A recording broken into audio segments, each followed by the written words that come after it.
오늘은 올바른 믿음의 길 세 번째 강의, 세상이 6일 동안에 만들어졌다고? 라는 내용으로 말씀드리도록 하겠습니다. 세상이 6일 동안에 만들어졌다고? 라고 하는 말은 신자건 불신자건 누구나 가지고 있을 법한 의문입니다. 그런데 성경에서는 창세기를 통하여 우리 인간들에게 우주 창조의 비밀을 알려주고 있습니다. 창세기 1장 1절에 태초에 하나님이 천지를 창조하시니라고 말씀하십니다. 태초는 시작을 의미합니다. 하나님은 영원하신 자존자, 즉 스스로 계신 분이신데 하나님이 태초에 시간의 계시를 선언하시게 된 것입니다. 즉 인간의 역사를 만드신 것입니다. 영원한 자존자이신 하나님이 인간의 역사인 시간을 창조하셨다는 말입니다. 천지창조, 즉 우주와 인간이 거하는 지구가 창조되면서 인간의 역사인 시간이 시작된 것입니다. 그런데 우리가 지금 살고 있는 이 지구가 천지창조의 주 무대였음을 알아야 합니다. 아직 지구 외에 다른 별에서 이 지구처럼 생명체가 살아가고 있다고 발견하지 못하고 있기 때문입니다. 우리는 창세기 1장 2절에 땅이 혼돈하고 공허하며 흑암이 깊음 위에 있고 하나님의 신은 수면에 운행하시니라는 말씀에서 힌트를 얻어 태초 이전에는 마치 가스 덩어리로 되어 있는 듯한 상태여서 질서 있는 우주가 존재하지 못했다는 것을 알게 됩니다. 혼돈하고 공허하다는 것은 문자적으로 황폐하고 공허하며의 뜻이 담겨 있습니다. 흑암이 깊음 위에 있고라는 말씀에서의 깊음도 역시 혼란을 뜻하는데 바다에 자주 적용되는 말입니다. 깊음은 지구의 본질적인 재료가 유동체이거나 액체 혹은 용해된 형태를 나타내고 있는 것입니다. 말하자면 지구는 아직도 음산한 어둠이 두텁게 가려 있어서 빛과 질서 그리고 생명이 존재할 수 없는 환경이었음을 말합니다. 그나마 희망이 있었다면 하나님의 신이 수면에 운행하신 것이었다고 말할 수 있습니다. 이야기를 바꿔봅니다. 현대의 과학은 현재 정립된 우주의 나이가 약 138억 년이라고 말하고 있습니다. 그런데 이것은 광속에 의하여 우주의 나이를 추정하는 예측에 불과한 것입니다. 빛이 지구에 도달한 시간이 곧 그 별의 나이라고 생각합니다. 그런데 이러한 예측에는 문제점이 많다는 것을 다음 몇 가지에서 살펴볼 수 있습니다. 첫 번째로 광속, 그러니까 빛의 속도에 관한 이야기를 해보겠습니다. 광속은 현재 1초에 18만 6천 마일, 약 30만 킬로미터를 달리는 것으로 되어 있습니다. 이것은 직선거리 325킬로미터인 서울 부산을 1초에 약 460회 왕복하는 엄청난 속도입니다. 그런데 놀랍게도 최근 미국에서 시행한 한 연구에서는 입자 물리학자들을 통하여 빛의 파동이 이러한 정상적인 속도보다 무려 300배까지도 가속될 수 있음을 보여주었는데 이것은 빛이 어떤 목적지로 여행을 시작하자마자 원하는 목적지에 도달할 수 있음을 밝혀주는 것입니다. 또한 과거에는 광속이 지금보다 매우 빨랐는데 베리 세트필드 박사는 52회에 걸친 측정 끝에 실제 빛의 속도는 수천 년 전에는 거의 무한대이었으나 과거 300년 동안 일정하게 감소하여 오다가 1960년대에 와서 일정해졌다는 연구 결과를 내놓았습니다. 그는 빛이 BC 4082년경부터 늦어지기 시작하였으며 빛이 가장 먼 곳으로부터 지구까지 도달할 수 있는 시간은 6,000년이 채 안 된다고 주장한 바 있습니다. 두 번째로는 중력에 관한 이야기입니다. 질량을 가진 모든 물체 사이에 작용하는 만유 인력을 중력이라 말합니다. 지구도 중력에 의해 물체를 잡아당기는 힘이 작용하는데 시간을 국지적으로 생각해야 된다는 전제를 두면 지구를 기준으로 중력이 셀수록 시간은 느리게 갑니다. 이것은 아인슈타인의 일반 상대성 이론에 따른 것으로, 그래서 지구의 중심에서 가까울수록 중력이 더 강해져 시간이 늦게 갑니다. 그러니까 땅보다는 산에 있는 사람이 더 늙어가게 됩니다. 시간이 빨리 간다는 것은 빨리 늙는 것을 의미합니다. 이러한 중력작용에 의한 시간 비틀어진 현상의 이론에 근거한다면 초기 우주 공간에서는 별빛의 이동이 수십억 년 동안 일어난 것처럼 보이는 것도 우리가 사는 지구상에서는 처음 몇 날 동안 일어날 수 있다는 것입니다. 세 번째는 두 번째 말씀드린 내용과 관련하여 공상 영화에서나 볼 법한 우주 공간 순간 이동이 가능하다고 밝혀진 사실에 관한 이야기입니다. 이 기사는 오래전에 조선일보에서 보도한 내용입니다. 중력에 의해 매우 작아지고 엄청 무거워진 별인 중성자 별 주위에서 중력에 의하여 시공간이 휘는 소위 워핑 효과를 미국의 미시간 대학과 미 항공 우주국의 공동 연구진이 확인하였다고 발표한 바 있습니다. 중성자별 주위에는 중력이 매우 강하여 공간도 심하게 틀어져 있고 광속의 40% 속도로 고온의 가스가 별 주위를 휘감아돌면서 강한 X선을 방출합니다. 방출되는 X선은 특이한 모양의 스펙트럼을 보이는데 이를 분석하면 별의 크기나 질량을 비교적 정확하게 알아낼 수 있다는 겁니다. 그런데 강력한 중력 때문에 우주 공간이 휘어지게 되면 서로 다른 두 점 간의 거리는 휘어져 있는 우주 공간을 가는 것이 아니라 직선상에서 만날 수 있다는 것입니다. 편의상 우주 공간이 이와 같은 동그란 고무판이라 해보겠습니다. 인류가 관측 가능한 우주의 넓이는 우주의 나이와 비교하면 훨씬 커 그 지름이 약 930억 광년이라고 추측하는데, 그래서 빨간색 실의 매듭으로 표시된 우주의 끝에서 끝까지 가려면 빛의 속도, 즉 광속으로 달려도 약 930억 년이 걸린다고 예상합니다. 그런데 이 고무판을 손가락으로 휘어 보겠습니다. 고무판을 이렇게 손으로 점점 휘어 우주의 끝과 끝이 마주보게 한다면 우주 공간 끝에서 끝으로의 이동은 바로 눈앞에서 직선거리로 이루어지게 된다는 말입니다. 강력한 중력 때문에 우주 공간이 휘어져 서로 마주보게 되면 순식간에 이동이 가능하겠죠. 네 번째는 웜홀에 관한 얘기를 해보겠습니다. 웜홀은 서로 다른 두 공간을 잇는 아직은 과학적으로 밝혀지지 않은 가상의 통로 개념입니다. 벌레를 영어로는 웜이라고 하죠. 벌레가 사과에 파놓은 구멍, 홀을 통과하면 더 빠르게 반대편으로 갈 수 있다는 비유에서 나온 말입니다. 웜홀을 지나가는 속도가 광속보다 빨라 아무리 먼 우주의 별이라도 순간 이동으로 짧은 시간에 이동할 수 있도록 만든다는 이론입니다. 그림에서 하나님이 창조의 첫날에 만드신 태초의 빛, 그러니까 모든 빛의 근원인 광원으로부터 해, 달, 별들이 있는 곳까지 빛을 이렇게 가게 하시려면 엄청난 시간이 필요합니다. 그런데 웜홀을 이용하면 빛의 순간이동이 가능하다는 이론입니다. 웜홀의 존재는 우주 공간 어딘가에서 발견되어 곧 사실로 밝혀질 수 있을 것이라고 봅니다.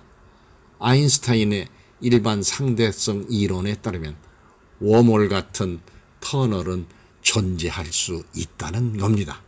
그러니까 웜홀을 통해서도 우주 공간의 순간이동이 가능한 것으로 밝혀지고 있는 것입니다. 창세기 1장 3절에 기록된 대로 하나님께서는 창조의 첫째 날에 빛을 만드십니다. 그런데 창세기 1장 16절의 말씀을 보면 두 큰 광명체를 만드사 큰 광명체로 낫을 주관하게 하시고 작은 광명체로 밤을 주관하게 하시며 또 별들을 만드시고 라고 기록하고 있는데, 큰 광명체는 해를, 작은 광명체는 달을 의미합니다. 태양과 달과 별들이 지금처럼 빛나게 하려면 첫째 날에 만드신 태초의 빛을 각각 보내주셔야만 했습니다. 그런데 우주 공간의 끝에 있는 별들로부터 빛이 지구에 도달한 시간이 곧 그 별의 나이라고 생각해서 우주의 나이, 즉 우주의 역사를 현대 과학은 약 138억 년으로 예측한다고 말씀드렸죠. 이것은 광속에 의하여 우주의 나이, 우주의 역사를 추정하는 예측에 불과한 것입니다. 이상의 말씀들을 근거로 6일 동안의 만물에 대한 하나님의 창조는 오히려 과학이다 라고 말할 수 있습니다. 마지막으로 하나님의 창조 6일에 관하여 간략하게 말씀드립니다. 우선 그림을 2장 보시겠습니다.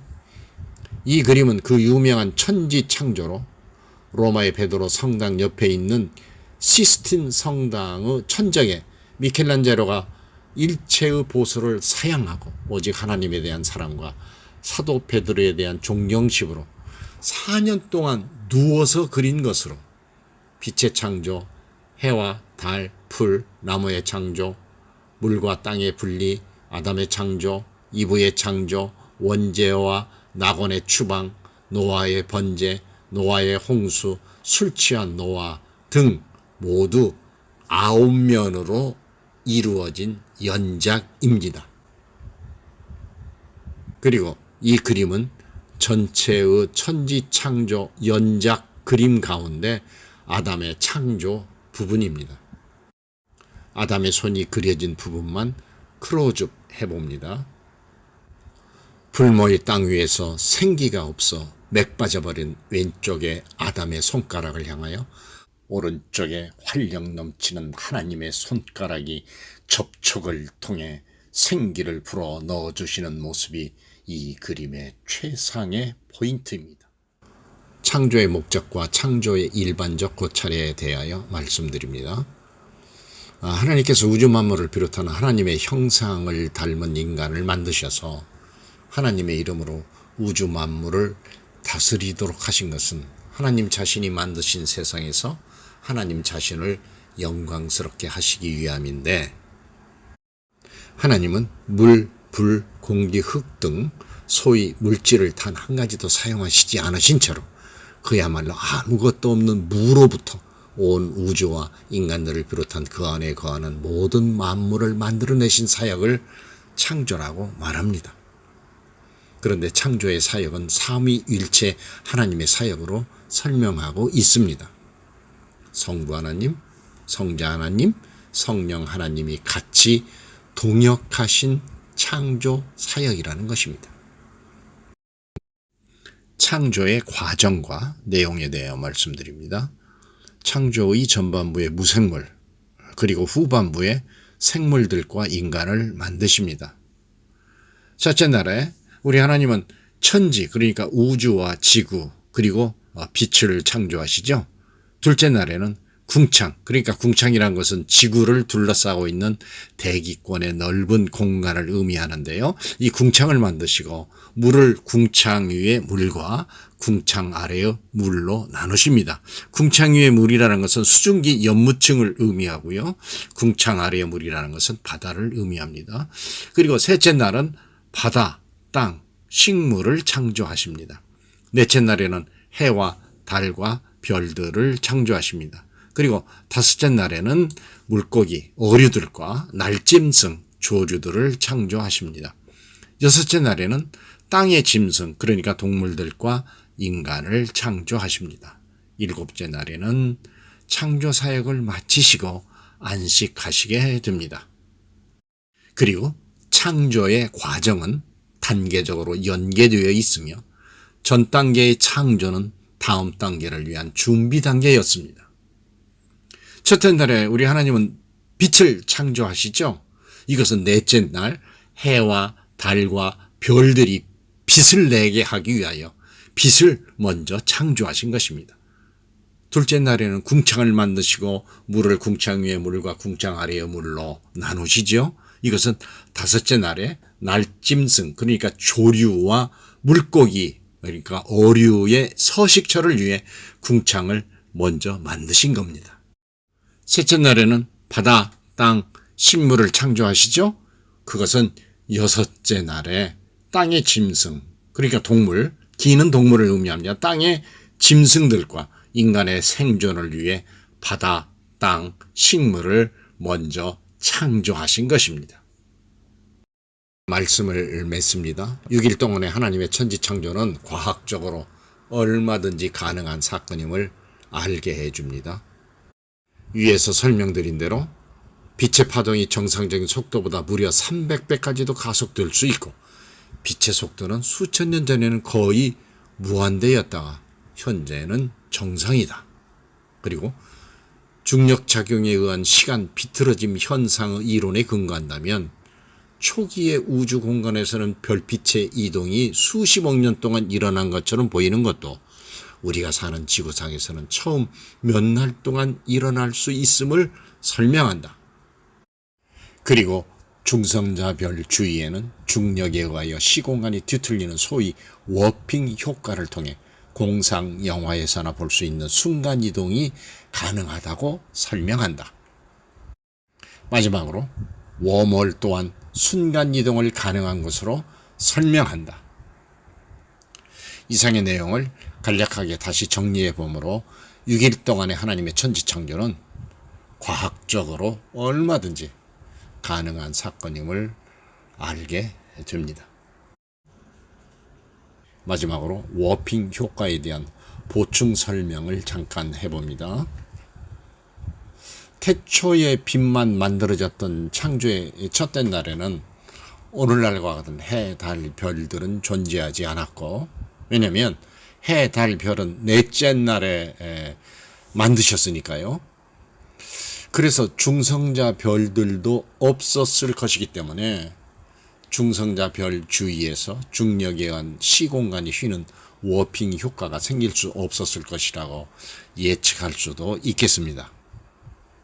그러나 하나님의 능력은 전능하셔서 능치 못하심이 없기 때문에 중성자 별 대신에 강력한 중력을 가진 다른 물체로 대신하여 공간의 비틀어짐 현상이 나타나도록 하실 수도 있었고, 그리고 어떤 환경의 제약 없이 시공간을 초월하여 얼마든지 순간적으로 빛을 이동시키실 수 있었을 것이라고 확신합니다. 무엇보다도 중력이 매우 강하면 공간이 휘어 빛의 순간이동도 가능한 것임을 깨닫게 해준 중요한 계기가 되었으면 틀림없습니다. 하나님의 천지창조에 관하여 완전 이해하기에는 아직도 인간의 지혜가 턱없이 부족한지 모릅니다. 과학자 중에 과학자이신 하나님의 경지에 이르려면 현대 과학이 끝없는 진보를 거듭해야 할 것입니다. 그때야 비로소 성경의 미스터리 같은, 그리고 수수께끼 같은 사실들이 명명백백하게 밝혀질 것입니다. 지금도 그 과정 중에 있음에 감사합니다. 우리는 신앙적으로, 그리고 아직은 부족하지만 과학적으로도 하나님의 6일 동안의 창조 사역을 의심 없이 믿습니다. 다음 시간에는 올바른 믿음의 길 네 번째 강해, 빛이 있으라, 창조의 첫째 날에 관한 말씀을 드리겠습니다.